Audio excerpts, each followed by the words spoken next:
வீட்டில் நிப்பாட்டி ஃபைனான்ஸில் வந்து 20 நாளில் சம்பாதிக்கிட்டே போயிட்டு இருந்தாங்க.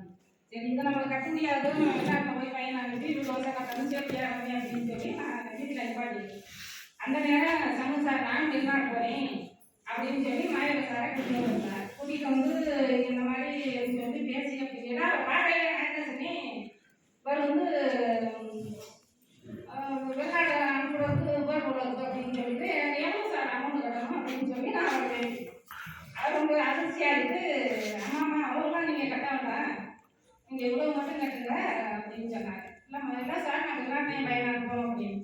வெளிநாடு போயிட்டு வந்து உங்கள் பையன் 3 வருஷம் சென்று வந்து இங்கே என்ன பிஸ்னஸ் பண்ணுவாங்க, அந்த 3 வருஷம் எங்கள் கூட அனுப்பிச்சுங்க, அவ்வளோ ஒரு டெவலப்பாளருக்கு நாங்கள் பொறுப்பு அப்படின்னு சொல்லி அவர் பேங்க் புக்கை காமிச்சு எனக்கு புரிய வச்சார்.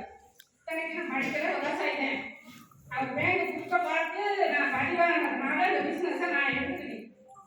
என் பையனுக்கு இந்த பிஸ்னஸ் தான் போனேன் அப்படி நான் எடுத்த ஒரு நான் பயணம் பண்ண 1 வருஷத்துல எங்கள் அம்மாவுக்கு வந்து பக்கவாதம் கீழே விழுந்துருச்சு.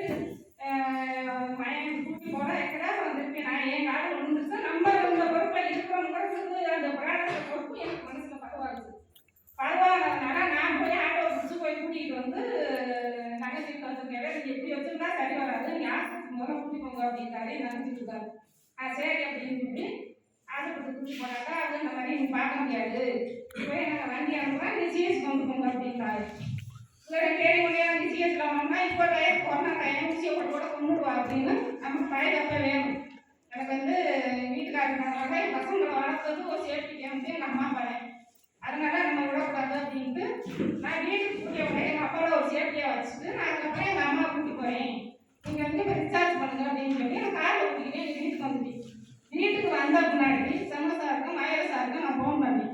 அவங்க வந்தாங்க, ப்ராடக்ட் எடுத்து கொடுத்தாரு.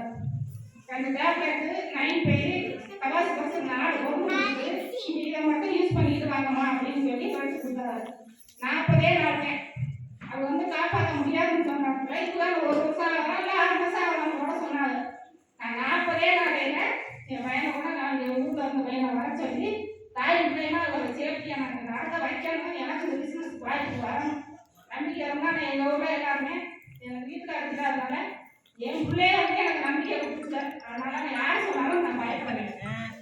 என் பிள்ளைகளுக்கு எனக்கு வேணும்ன்றதுனால நான் எடுத்து நான் பயணம் பண்ணதுனால போனது வந்து எல்லாருமே என்னை தப்பாக தான் பேசினாங்க. அவர் இஷ்டத்துக்கு போகிறா, ஒரு இஷ்டத்துக்கு வரா அப்படின்னு சொல்லி தான் பேசினாங்க. எதையுமே நான் காதல் அதே விட்டேன் எங்கள் அம்மாவை வச்சு நான் காப்பாற்றினால எல்லா இடத்துலையுமே பொம்பளை இருந்தாலும் சாப்பிட்டு அப்படிங்கிற பெருமை எனக்கு அதே விட்டு